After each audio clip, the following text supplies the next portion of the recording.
tous, je suis ravie de vous accueillir aujourd'hui sur ce nouvel épisode de Stay Connected. Je suis ravie de vous introduire aujourd'hui Jessica Ivker Del Pirou. Jessica, bonjour. Bonjour Nathalie. Ravie de t'avoir avec moi sur le plateau de Stay Connected.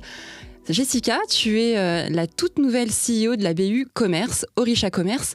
Tu es arrivée il y a quelques semaines maintenant. Est-ce que tu peux nous dire un petit peu plus qui tu es ? Qui est Jessica ? Alors, qui est Jessica ? Merci déjà de me recevoir sur ce podcast et ravie d'être là. Alors, moi, j'ai un parcours, j'ai fait une école de commerce, j'ai un parcours au démarrage marketing. Donc, je suis assez sensible au sujet marketing et data. Et puis, j'ai évolué sur un certain nombre d'années sur des postes de direction générale dans différentes industries, plutôt orientées consommateur final. B2C, comme on appelle ça.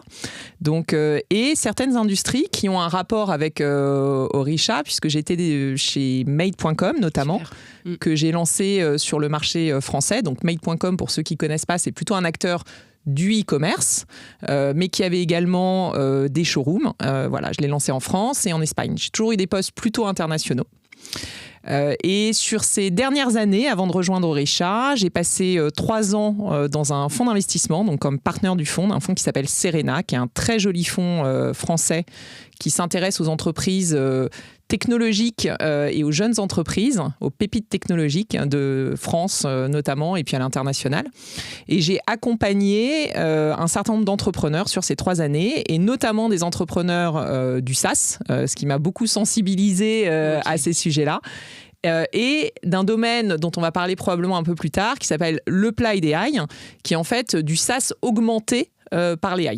Voilà, donc j'ai fait ça pendant 3 ans. J'avais envie de revenir à un projet plus opérationnel qui était à la convergence d'éléments que j'aime beaucoup, c'est-à-dire des marques pour lesquelles j'ai travaillé au préalable en tant que directrice générale, et de la technologie, parce que j'ai toujours travaillé sur des marques très technologiques. Super parcours.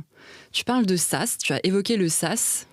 Tu connaissais Orisha avant d'intégrer l'entreprise ou pas ? Alors, malheureusement, je ne connaissais pas du tout Orisha. Je sais que tu fais un travail avec les équipes formidables pour qu'on connaisse plus la marque Orisha, qui est quand même une marque assez jeune. Tout à fait.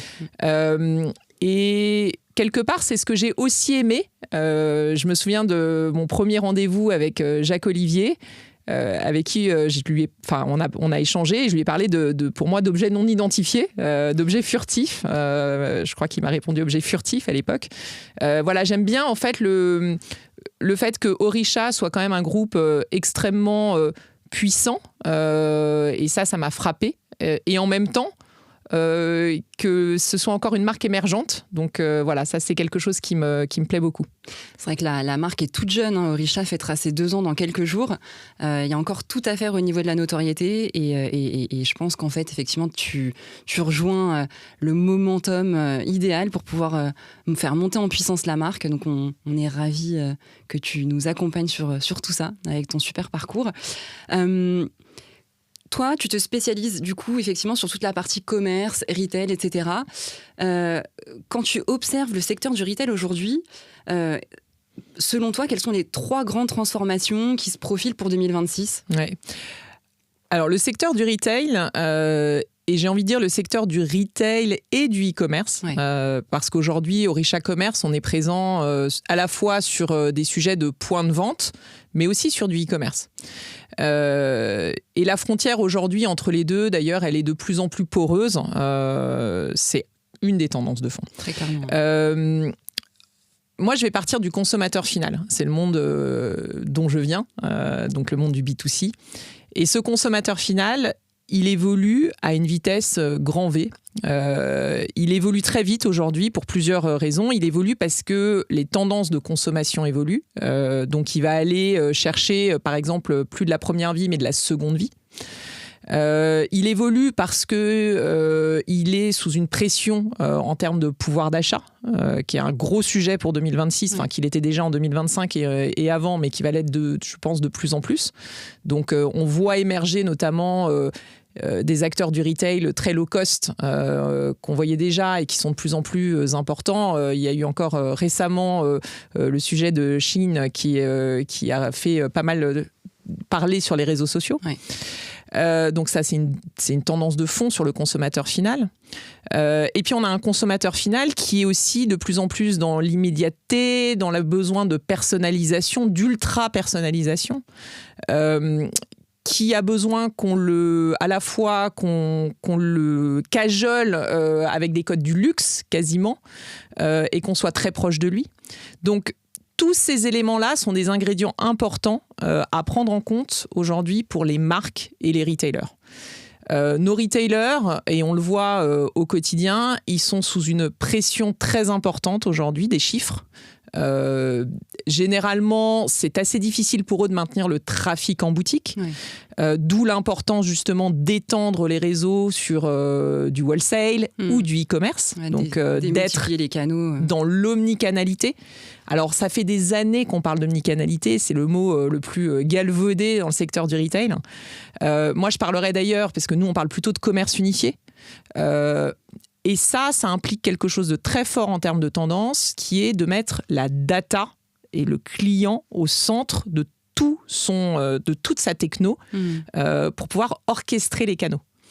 Voilà, donc ça, pour moi, c'est une tendance vraiment importante, donc l'omnicanalité liée notamment à la pression sur les chiffres. Oui. Ça, c'est un premier élément vraiment à prendre en compte et qui implique que la technologie va être de plus en plus au cœur des préoccupations des retailers.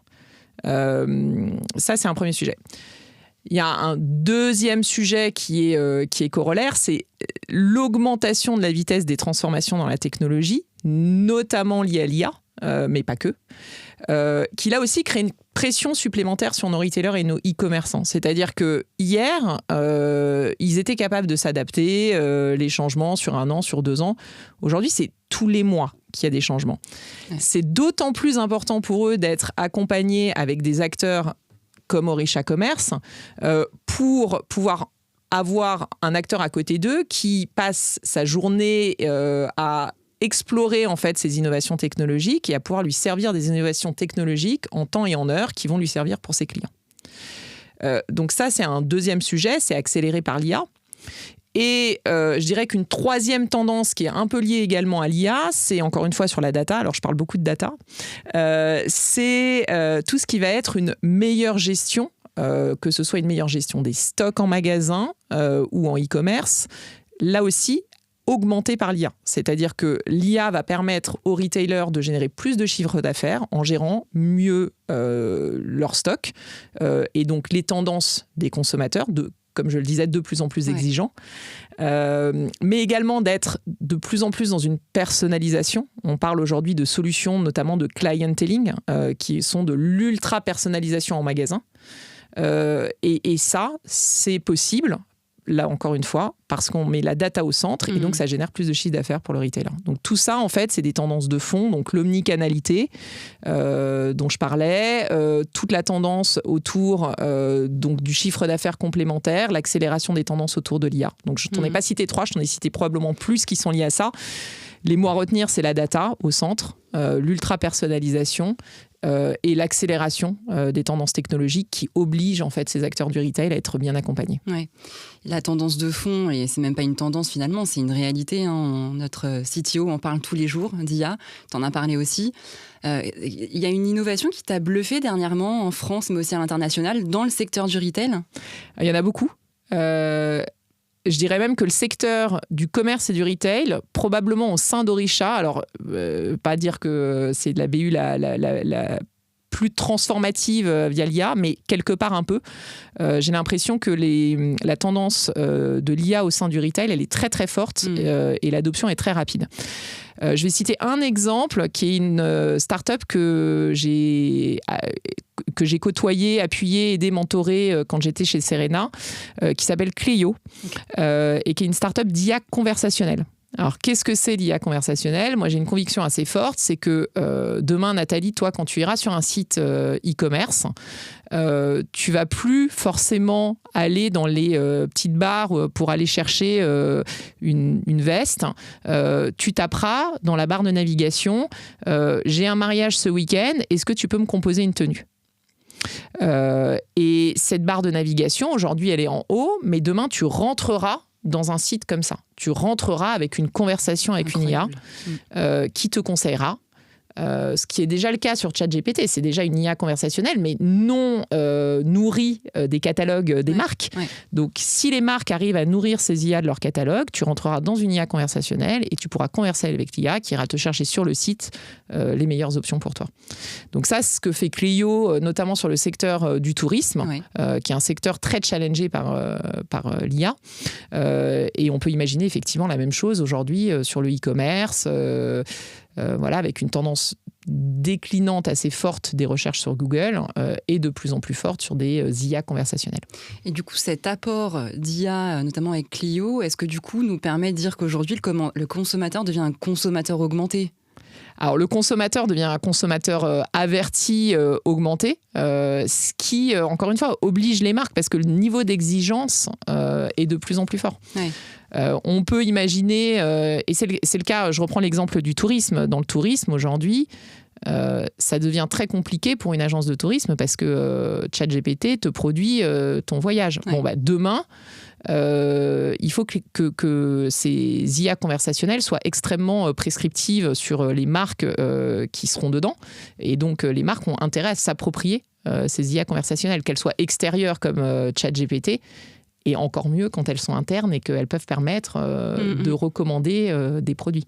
C'est vraiment hyper intéressant et c'est vraiment passionnant comme sujet.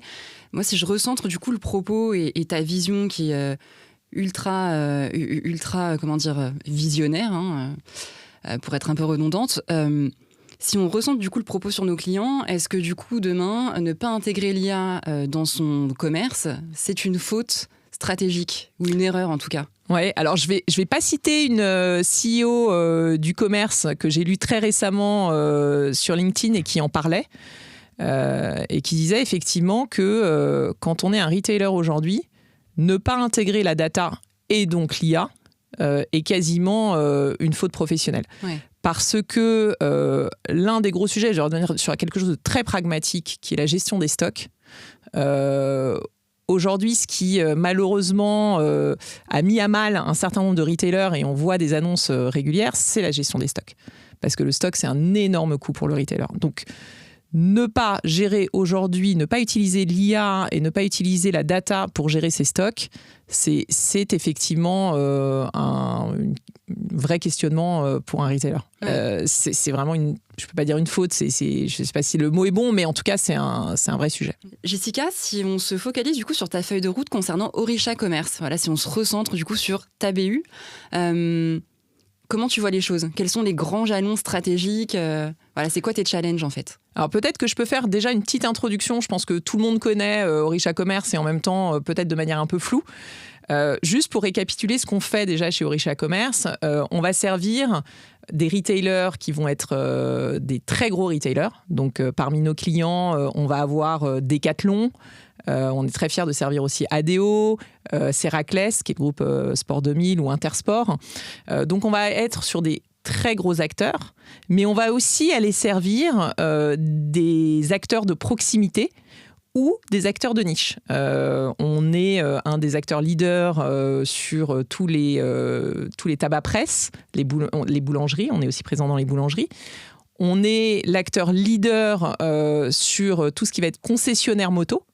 Voilà, donc on a en fait face à nous des clients qui sont des clients avec des tailles très variées. Et donc du coup aussi des clients qui eux-mêmes ont des organisations très variées. Parfois on va parler au CEO, parfois on va parler au directeur de l'IT.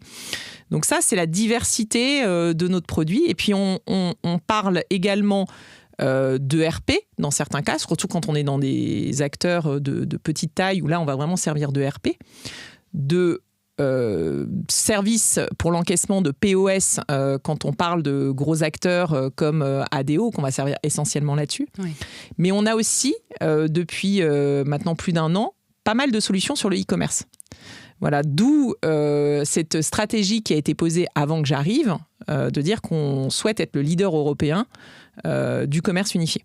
Donc, pour servir à la fois des petits, des gros, et à la fois sur le point de vente et l'e-commerce. Et donc, d'être effectivement cette brique qui va réconcilier le retailer avec son client final. En termes donc ça, c'était pour vous redonner un peu l'écosystème commerce. Et en termes de feuille de route, donc moi, ce que j'ai observé en arrivant, il y a beaucoup de choses qui ont été faites quand même avant que j'arrive. Je vais être très modeste sur déjà là où j'arrive, parce que c'est une BU qui fait déjà une taille très conséquente, plus de 100 millions d'euros, 700 collaborateurs, et qui est d'une grande richesse et d'une grande diversité, puisqu'on a, comme toutes les BU d'Orisha, racheté beaucoup d'entreprises qui sont basées en France, en Espagne ou aux Pays-Bas, et qui opèrent sur plus de 50 pays. Ouais. Donc ça, c'est quand même la diversité et la richesse d'Orisha quand moi j'arrive. Donc déjà, bravo aux équipes d'avoir fait tout ça jusqu'à aujourd'hui.